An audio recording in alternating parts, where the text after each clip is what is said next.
Ceritane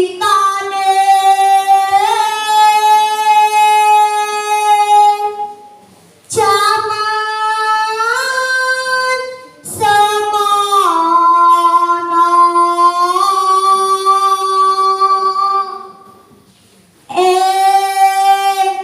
kulon manggala raja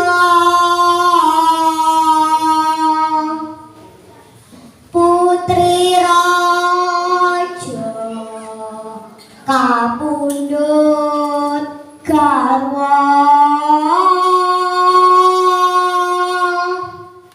boyo putih boyo putih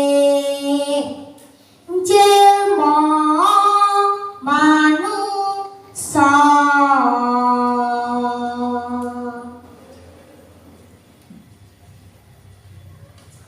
Assalamualaikum warahmatullahi wabarakatuh.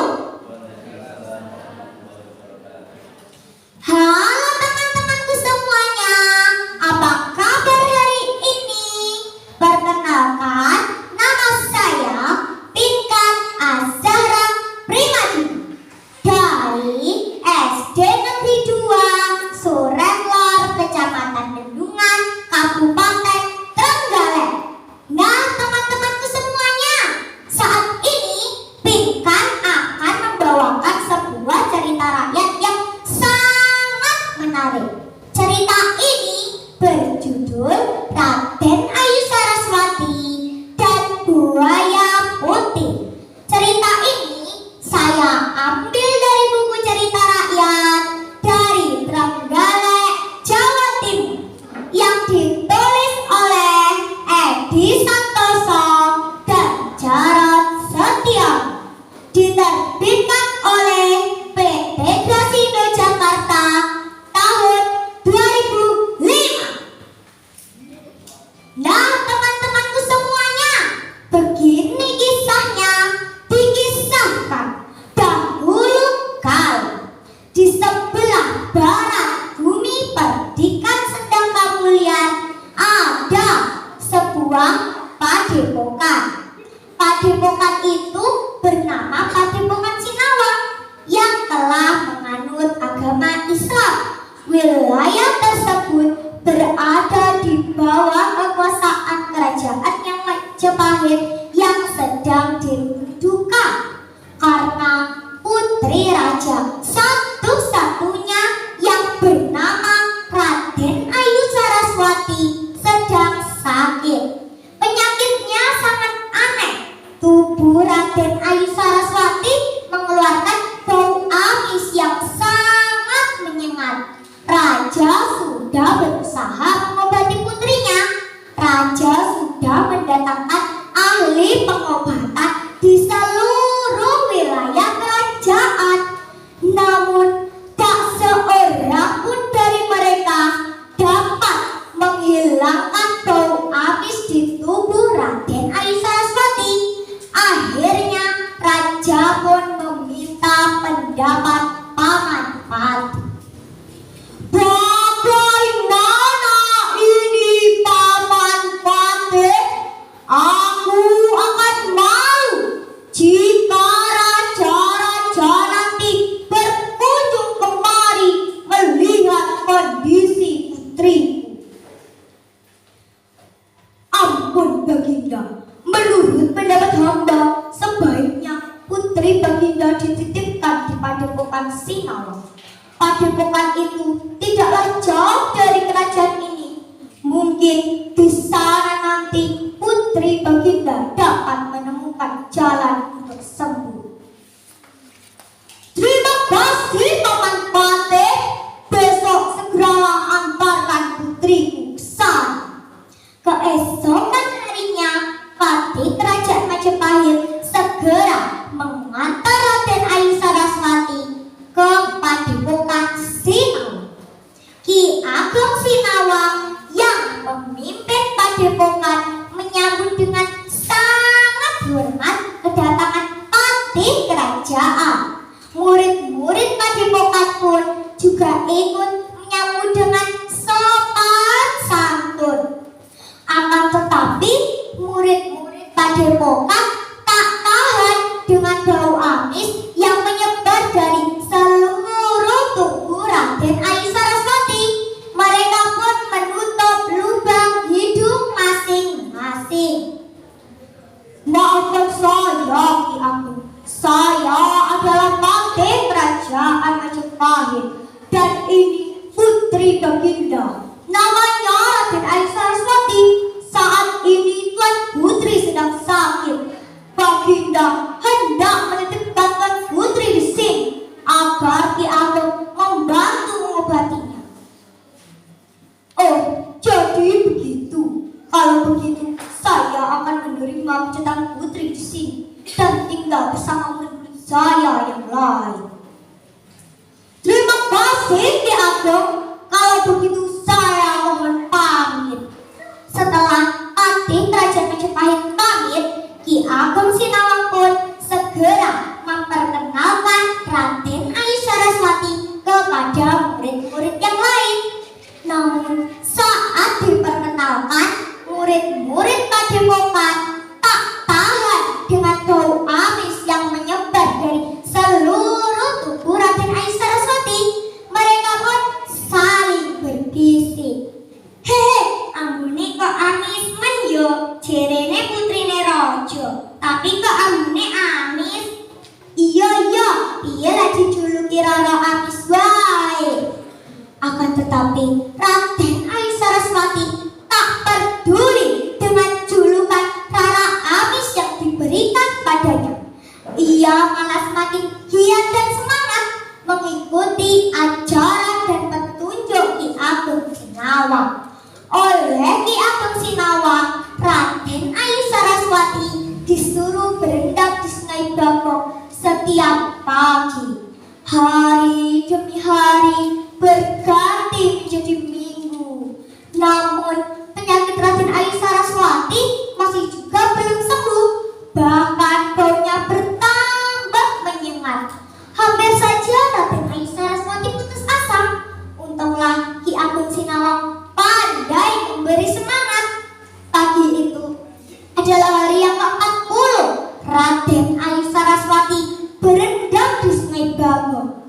Saat masih baru beberapa jam Raden Ayu Saraswati berendam, muncul seorang pemuda tampan yang berenang mendekatinya.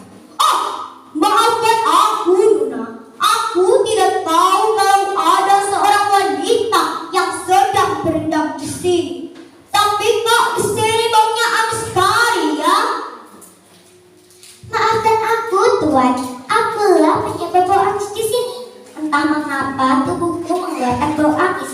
Aku berendam di sini untuk menghilangkan bau amis di tubuhku. Oh, jadi tubuhmu yang mengeluarkan bau amis itu. Jika aku dapat menghilangkan bau amis di tubuhmu, maukah kau menjadi istriku?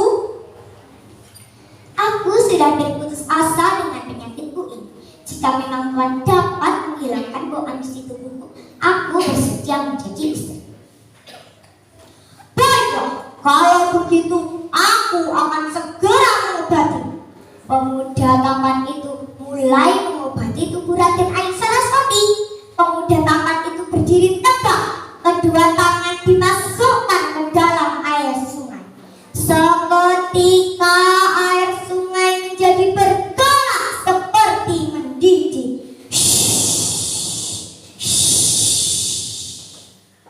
Akan tetapi air yang bergolak itu tidak terasa panas, bahkan terasa sejuk di kulit Raden Ayu Saraswati.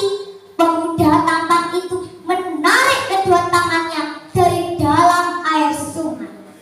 Air sungai pun menjadi tenang kembali. Pemuda tampan itu mulai mengobati tubuh Raden Ayu Saraswati dengan cara mengeluarkan tenaga dalam.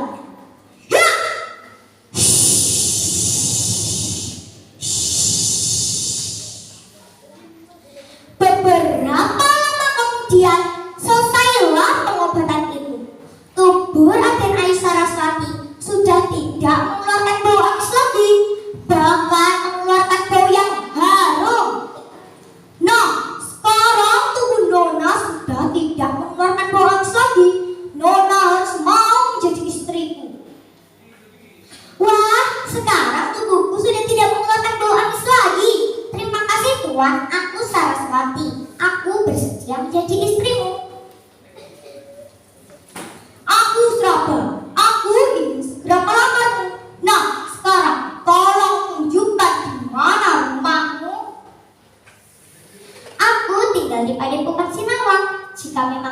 kau ingin segera melamarku, mintalah izin terlebih dahulu kepada Ki Ageng Sinawang dan Baginda Raja.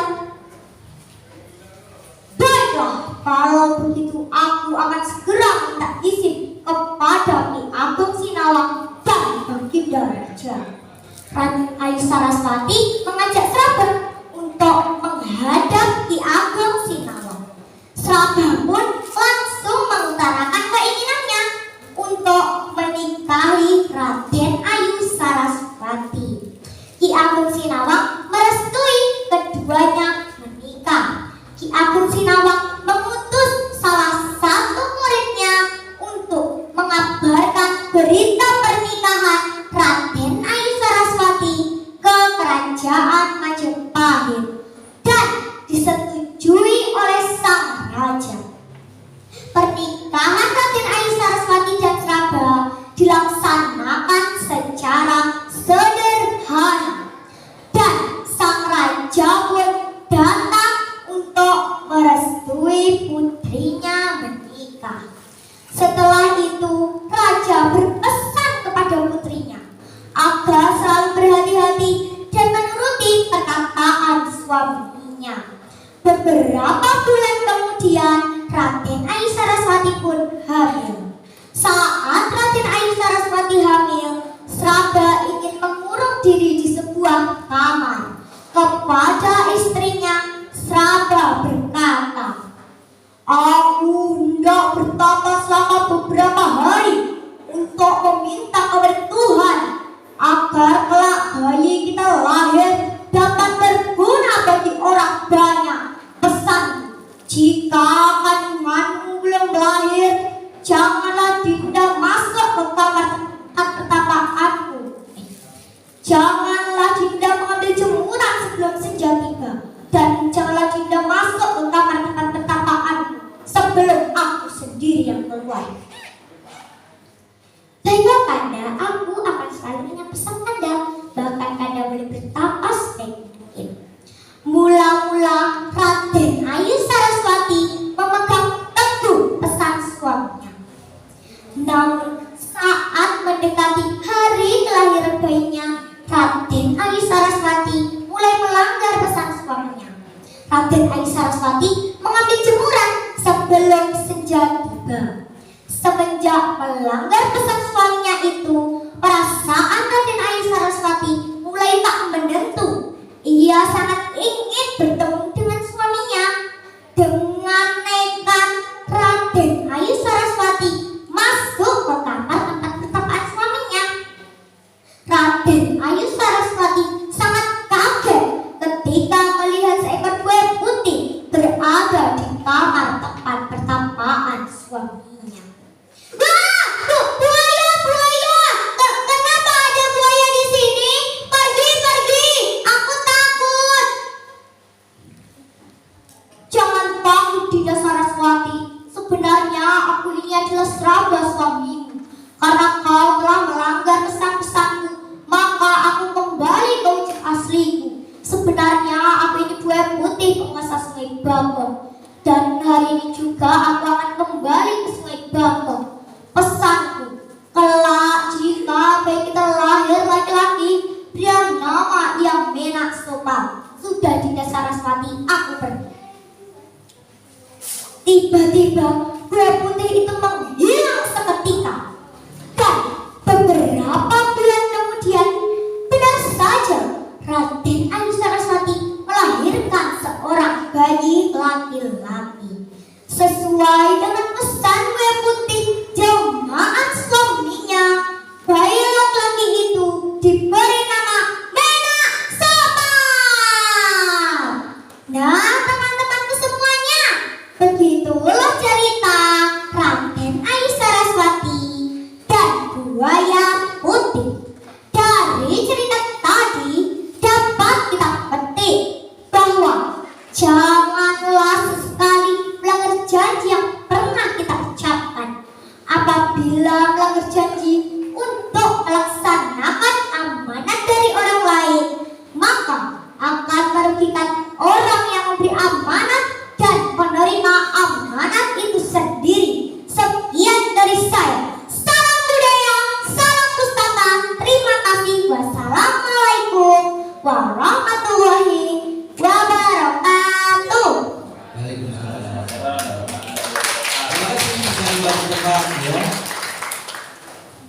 kembali ke tempat. Bagaimana Bapak Ibu Dewan Juri? Ada yang mau ditanyakan? Untuk selanjutnya adalah nomor urut undian 8. Silakan bersiap-siap dan untuk